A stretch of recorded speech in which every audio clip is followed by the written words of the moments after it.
इसके पहले के पार्ट में हमने देखा कि लेखक और उनकी पत्नी जुहू बीच पर जाने के लिए बहुत सारी तैयारी करती है और ये तैयारी चल रही थी। जाने का दिन उगा और इनकी तैयारी जोर शोर से चल रही थी। कई सारा सामान एक दूसरे को याद कराकर उन्होंने क्या किया, रख लिया। लेखक की पत्नी को अपनी माँ को चिट्ठी लिखनी थी।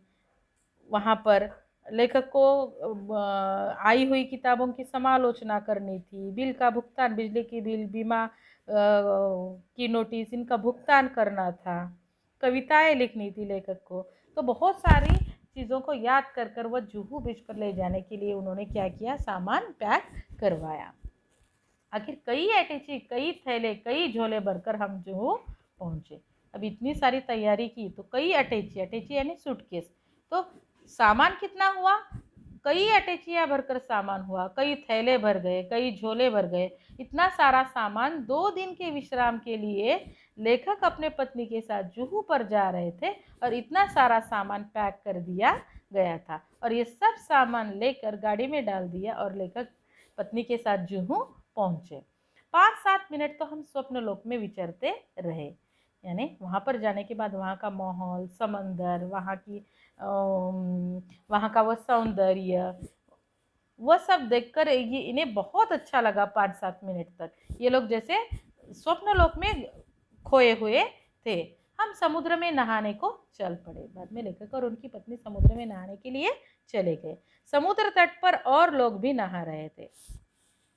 समुद्र तट, तट यानी किनारा, तो अरबी समुद्र जो है तो उसके तट पर जुहू में और लोग भी क्या कर रहे थे, वैसे ही वहाँ पर समंदर किनारे का आनंद ले रहे थे, समंदर में नहाने का आनंद ले रहे थे।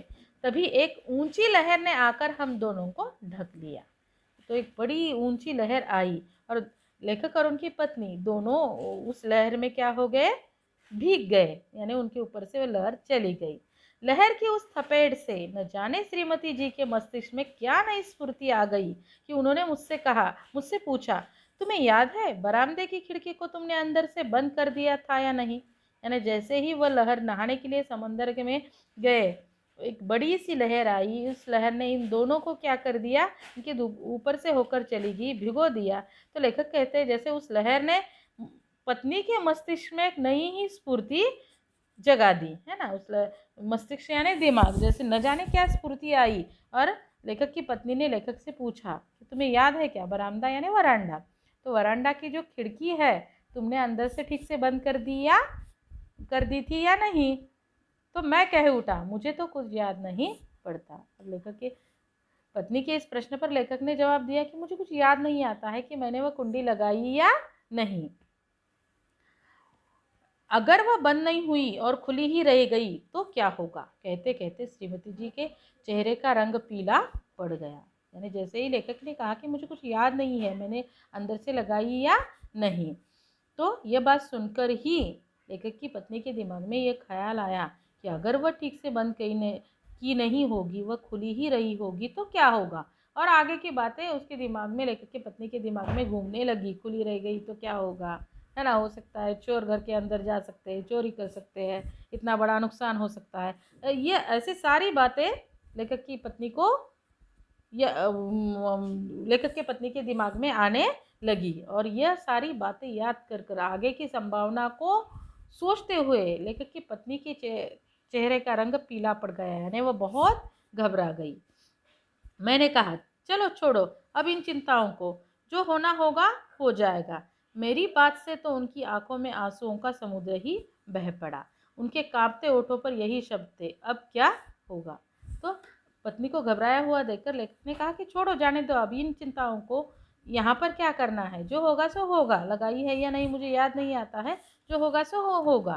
तो लेखक ने ऐसा बेफिक्री से कहा तो लेखक की पत्नी की आंखों में से आंसू आने लगे। समंदर में नहाने के लिए गए थे और इधर आंखों से भी समंदर बहने लगा और कांपते ओठों पर कौन से शब्द थे, अब क्या होगा। यानी एक ही बात उन्हें सता रही थी कि खिड़की खुली रह गई होगी तो क्या होगा आगे, और अगर खिड़कियां खुली रह गई तो घर का क्या होगा। यह सोच उनकी अधीरता और भी ज्यादा होती जा रही थी। जिस धड़कन का इलाज करने को जुहू पर आया था वह 10 गुना बढ़ गई थी। यानी खिड़की अगर खुली रह गई होगी तो क्या होगा। आगे की संभावना याद कर कर लेखक की पत्नी की अधीरता और भी बढ़ती जा रही थी और दिल की धड़कन भी क्या हो रही थी, डर के कारण और बढ़ रही थी।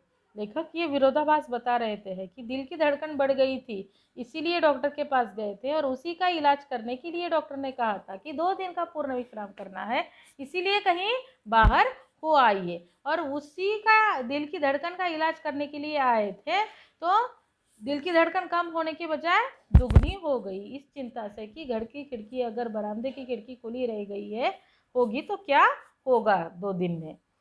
मैंने तेजी से मोटर चलाई।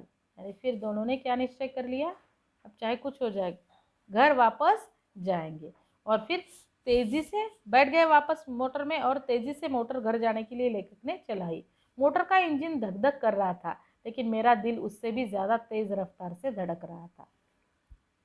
यानी जिस तेजी से मोटर का इंजन धक धक कर रहा था, चल रहा था, क्योंकि तेजी से लेखक वापस जा रहे थे, उसकी कई गुना ज्यादा लेखक कहते हैं कि मेरी दिल की धड़कन क्या कर रही थी, धड़क रही थी। उससे तेज रफ्तार से मेरा दिल क्या कर रहा था, धड़क रहा था। जिस रफ्तार से हम गए थे दूनी रफ्तार से वापस आए। रफ्तार यानी गति, यानी जिस स्पीड से, जिस गति से हम जुहू पर जाने के लिए निकले थे, उसकी दुगनी रफ्तार से हम वापस तुरंत चले आए कुछ ही समय के बाद। वहां से 2 दिन के लिए गए थे, पर मुश्किल से कुछ ही मिनटों के बाद वहां से हम निकल पड़े। अंदर आकर देखा कि खिड़की की चटकनी बदस्तूर लगी थी, सब ठीक ठाक था। वापस आए, घर के अंदर गए, बरामदे में जाकर देखा तो खिड़की की जो चटकनी यानी जो कुंडी थी ठीक से लगाई हुई थी। सब कुछ कैसा था, ठीक ठाक था। मैंने ही वह लगाई थी, लेकिन लगाकर यह भूल गया था कि लगाई या नहीं। और इसका नतीजा यह हुआ कि पहले तो मेरी ही दिल की धड़कन बढ़ी थी, अब श्रीमती जी के दिल की धड़कन भी बढ़ गई।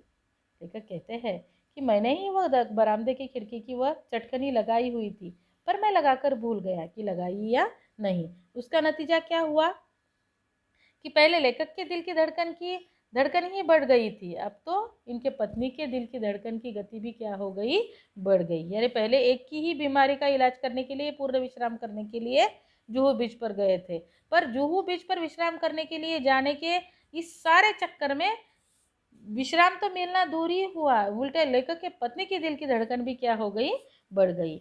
मुझे याद आ रहे थे पूर्ण विश्राम और पूर्ण निरोग, है ना। डॉक्टर ने कहा था कि पूर्ण विश्राम करेंगे तो पूर्ण निरोगी या निरोग आप हो जाएंगे, यानी पूरी तरह से आपकी बीमारी क्या हो जाएगी, पूर्ण विश्राम करने से चली जाएंगी, कोई सीरियस बात नहीं है। साथ ही यह विश्वास भी पक्का हो गया था कि जिस शब्द के साथ पूर्ण लग जाता है वो पूर्ण भयावह हो जाता है। लेखक कहते हैं इन सारी बातों के बाद अब मुझे किसी भी चीज के पीछे पूर्ण यह शब्द लग जाता है, चाहे फिर वह विश्राम हो, निरोग हो या और कोई भी बात हो, उस शब्द के पीछे पूर्ण शब्द लग जाता है तो वह बात कैसी हो जाती, पूरी तरह से भयावह यानी डरावनी हो जाती है। क्योंकि लेखक ने इस बात का अनुभव खुद ही लिया था कि पूर्ण विश्राम कर कर पूर्ण निरोग होने के लिए या पूरी तरह से ठीक होने के लिए लेखक जुहू बीच पर गए थे, पर ठीक होना तो दूर हुआ, उसकी तैयारी में न जाने कितने लेखक और उनकी पत्नी तैयारी करने में परेशान हुए और फिर वहां जाए तो तुरंत वापस आ गए। यानी लेखक इस हास्य व्यंग्य कहानी के जरिए यह बताना चाहते हैं कि हमारे जीवन में रोज न जाने कितनी झंझटें होते हैं, परेशानियां होती है, हम लाख चाहे इससे दूर जाना या बचना या थोड़ी देर के लिए इसे भूलना, पर यह भूलना या इन झंझटों से, इन परेशानियों से दूर जाना हमारे लिए संभव नहीं हो पाता है। और यही अपने इस हास्य व्यंग्य कहानी के जरिए लेखक बताना चाहते हैं। छात्रों, आशा करती हूँ ये पाठ आपको पूरी तरह से समझ में आया होगा। तो इसका स्वाध्याय भी मैं दे दूंगी, तो इस स्वाध्याय को आप अपने नोटबुक में पूरा कीजिए। धन्यवाद।